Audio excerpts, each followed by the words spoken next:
계속 나오는 거예요. 이 우주가 발생하게 되면 영원하게 우주가 발생하는 거예요. 아무 시간도 없고 뭐 조건도 필요 없이 그냥 푹푹푹이 나온다고 하면 이 우주가 그런 우주가 발생하는 것을 해갖고 그냥 폭발이 일어나듯이 계속 우주가 발생하는 거예요. 얼마나 이게 모순된 이야기예요. 그래서 이 우주를 누가 창조했다라고 하면은 그것은 말이 안 된다 이 말이에요. 그건 너희들 생각이지. 논리를 따져봐라. 어떻게 그것이 가능하겠는가. 그래서 그건 불가능하다. 그런데도 우주가 발생했다고 하면은 그것은 당신들의 머리로서 말하는 것이다. 이 말입니다.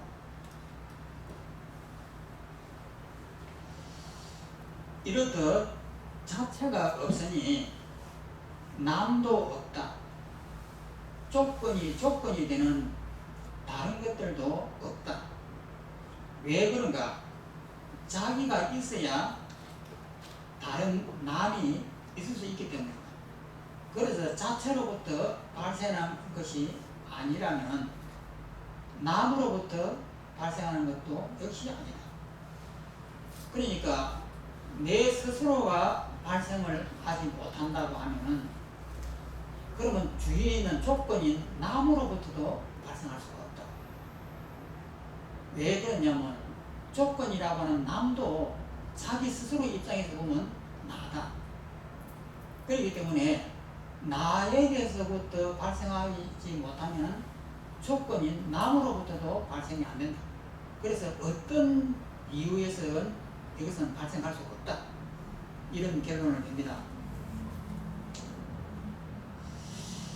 그래서 자체와 남, 양자 모두에서 발생한다는 것은 공생은 그러니까 자체와 남, 나와 조건 이 양쪽에서 동시에 이렇게 발생한다는 것은 이것을 공생이라 합니다. 함께 생한다, 발생한다. 공자는 함께 공입니다. 공생은 하나의 일이 두 군데에서 생하게 되는 오류가 있다. 왜냐하면 자체에서도 발생하고 남에서도 발생하기 때문이다. 왜 그러냐면 동시에 일어나야 되니까. 그러면 나와 조건에서 동시에 이렇게 발생한다면은 나에서도 발생하고 저쪽에서 발생하고 이것이 동시에 싹 발생해버려야 된다. 그럼 이것이 불가능하다. 그 다음에 원인 없이 무인입니다. 원인도 없다라고 하는 것이 무인인데 원인 없이 아무 이유 없이 만물이 발생하는 것이라면 모든 것이 영원하다는 말이 된다. 왜 이것이 영원하다는 말이냐 이 말입니다. 영원하다는 말이 된다. 그런 일은 있을 수 없다. 원인이 없으면 결과도 없다. 원인이 없이 결과가 있는 것이라면 도시를 행하거나 계율을 지켜도 지옥에 떨어져야 하고 시박 오역에 죄를 짓고도 천상에 태어나야 하리라. 아무 이유가 없으니까 우리는 지옥에 가려고 하면 지옥에 가는 이유가 있고 원인이 있어야 됩니다. 그런데 원인도 없고 그 결과도 없이 푹 나온다고 하면은 아무리 좋은 일을 해도 지옥에 빠져야 되고 아무리 나쁜 일을 해도 천당에 가야 되는 이런 아무 이유 없는 일이 벌어지는 거예요. 이런 일은 있을 수가 없는 일이다. 그 다음에 36페이지. 왜냐하면 무인론이 원인 없이 일어난다는 무인론이 맞다면 원인 없이 과보가 생길 테니까 그렇다 이 말입니다. 다시 설명해 보자. 그 밑으로 보겠습니다.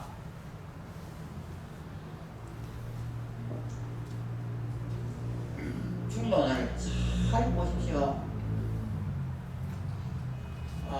중론만 잘 보면은 우리가 잘못된 논리에 빠질 이유는 하나도 없습니다. 그러니까 하나님이 이 세상을 만들어 버렸다. 이런 것에 대해서도 왜 불가능하다라고 하는 것을 논리적으로 설명을 할 수가 있는 거예요. 그리고 내 마음에 자성이 있다, 본성이 있다 이렇게 했을 때 자성이다, 본성이다라고 하는 이것은 남의 도움 없이 제 스스로 있는 것이에요. 제 스스로 있는 것은 우리는 인식 대상이 안 됩니다. 그런데도 우리는 자성이 있다, 본성이 있다 이런 말들을 참 많이 합니다. 그래서 그런 말을 할 때는 이 중론을 잘 봐야 됩니다. 안 그러면 오해의 소지가 많이 있습니다. 4번 여기에서 그것을 지금 이야기합니다.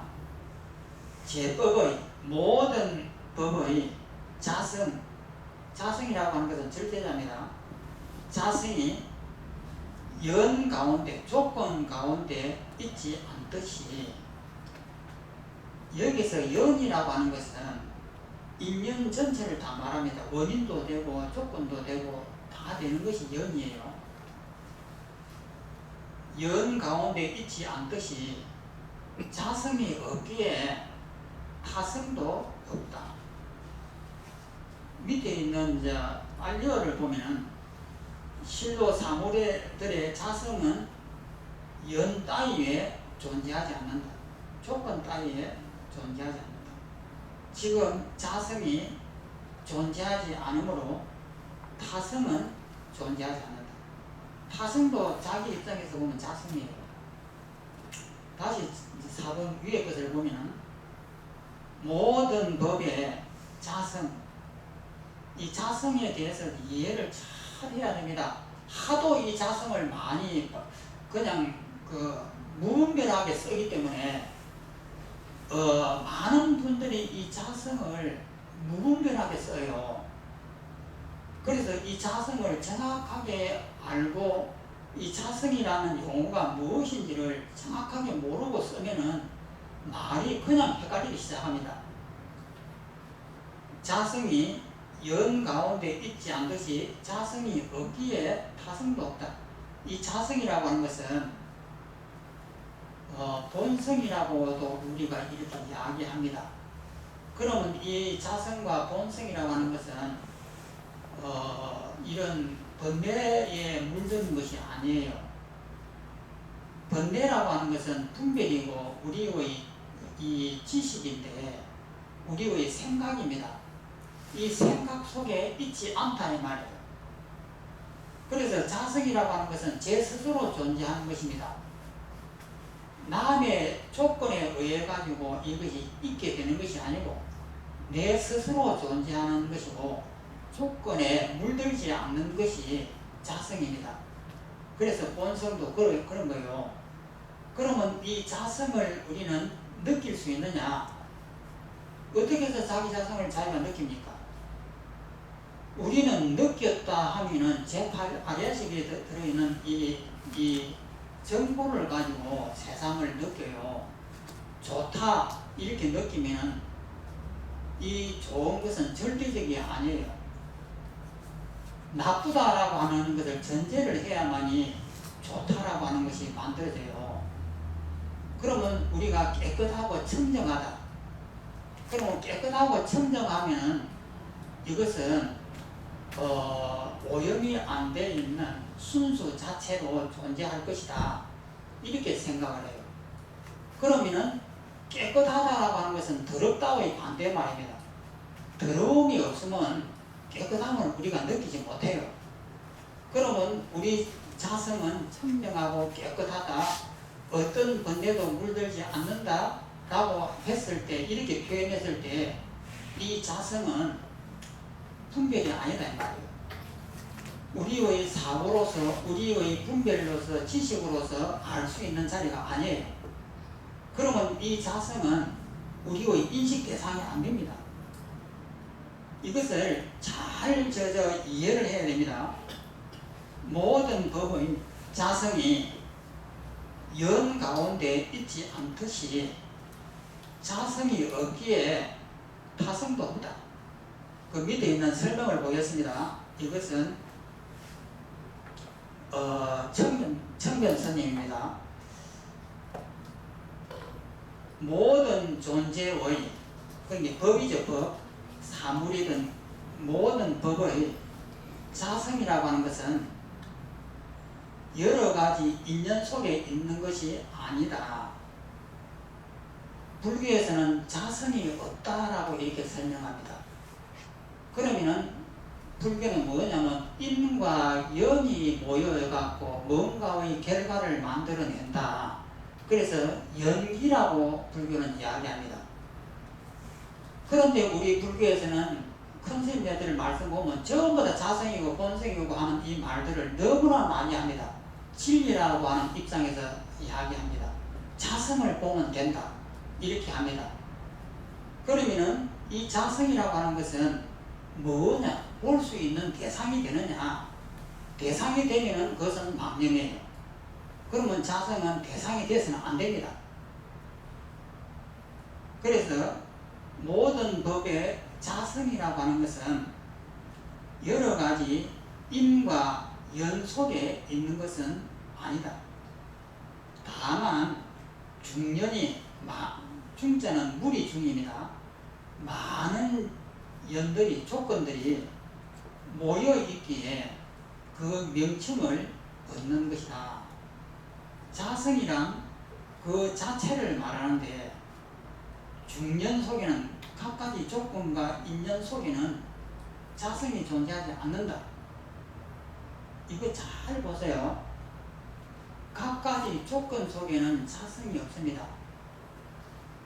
왜냐하면 왜 자성이 없느냐? 각가지 우리의 조건 속에는 전부 다 헛것들이에요. 이 천장이 높죠. 높다라고 하는 이것이 진짜 있느냐 하면 없습니다. 높다라고 하는 이 말은 땅이라고 하는, 바닥이라고 하는, 낮다라고 하는 반대말이에요. 그러면은 이런 높다, 낮다라고 하는 이 조건들, 이런 것을 가지고 우리는 생각을 해요. 사물을 분별하고. 그런데 그런 조건들은 원래부터 허상들이에요. 높다, 낮다, 너다, 나다, 있다, 없다, 이런 것들은 실제 이 세상에 존재하는 것이 아니고 우리가 개념화해서 만들어내는 하나의 용어들이에요. 그래서 이런 것들로 우리 머리는 가득 차 있습니다. 그래서 이런 것을 가지고 우리는 세상을 판단을 해요. 그렇기 때문에 세상을 판단하는 이 판단이 전부 다 틀려버리는 거예요. 그러면 자성이라고 하는 것은 그런 판단 속에 있는 것이 아니에요. 그러면 이 자성을 중년이 모여있기에 그 명칭을 얻는 것이다. 자성이란 그 자체를 말하는데 중년 속에는 자성이 존재하지 않는다. 높다라는 곳에는 자성이 존재하지 않습니다. 왜냐하면 낮다라고 하는 것의 비교에 대해서 만들어지는 임시적인 것이에요. 오른쪽과 왼쪽이라고 하는 것도 자성이 존재하지 않습니다. 왜냐하면 오른쪽이라고 하는 것은 왼쪽을 전제로 해야만이 오른쪽이 만들어지기 때문에 임시로 가설을 해서 만들어지는 것이 오른쪽이에요. 태어난다, 죽는다, 이런 것도 다 마찬가지입니다. 자성이 없습니다. 그러면은 우리가 알고 있는 이 모든 지식은 자성이 없는 겁니다. 그러면 무엇들이냐? 전부 다 가짜들이에요. 허상들. 그래서 그러므로 자체에서 발생하는 일도 없다. 중년 속에 자성이 존재하지 않는다. 자성이 없으므로 자체에서 발생하는 일도 없다. 자체에서 발생한다라고 하면 절대자가 만들어낸다는 뜻인데 그것은 불가능한 거예요. 그래서 자체라고 하는 것, 자성이라고 하는 이 말에는 우리가 일반적으로 쓰는 본성이다, 자성이다, 이런 말들을 많이 쓰는데 마치 우리가 자성을 체험할 수 있는 것처럼 본성이라고 하는 것을 알 수 있는 것처럼 이렇게 설명을 해요. 그럼 이 설명이 잘못된 겁니다. 그러면은 본성을 깨닫는다고 하는 것은 사물의 진리를 깨닫는다는 것이에요. 체험하는 것이 아니고 일체가 허상이다라고 하는 그것을 자기가 깨닫는 거예요. 그러면 일체가 허상이라고 하면은 여기에서는 8불이 나오는데 8가지를 부정합니다. 6가지를 부정하고는 다 깨버리는 거예요. 그러면 이 사물을 다 깨버리는 거예요. 그러면 나도 깨버리고 높다 낮다 천장이다 방바닥이다 오른쪽이다 왼쪽이다 삶이다 죽음이다 하는 이것이 전부 다 실제하는 것이 아니고 가짜들이에요. 그러면 이 가짜들을 이해하는 것이 아니고 진짜로 이것을 깨버리게 되면은 내 앞에 있는 이 우주가 부서져요. 부서지면은 나도 사라지고 이 대상들도 사라지고 높다라고 하는 것도 사라지고 낮다라고 하는 것도 사라지고 다 가짜니까 그래서 텅 비어집니다. 텅 비어져갖고 대허공이 돼요. 그러면 대허공 이것은 진짜냐 자성이냐 아니에요. 우리가 보고 느끼기 때문에 이것도 망념입니다. 그런데 이 대허공이 돼야만이 우리가 깨달을 수가 있습니다. 이 자체를 유지하라고 하는 것이 아니에요. 이 대허공이 될 때에 우리의 지혜가 깨닫습니다. 너와 내가 있을 때에는 사물이 존재해요. 높은 것과 낮은 것이 있을 때는 높낮이가 존재합니다. 그런데 이것이 허상이단 말이에요. 그러면 이 높낮이를 깨버리면 텅 비어져요. 그래서 대허공이 돼요. 앞과 뒤가 없는 대허공이 된다. 이 말은 대허공이 됨으로 해가지고 거기서 깨달을 수 있는 것이 있습니다. 무엇을 깨닫느냐?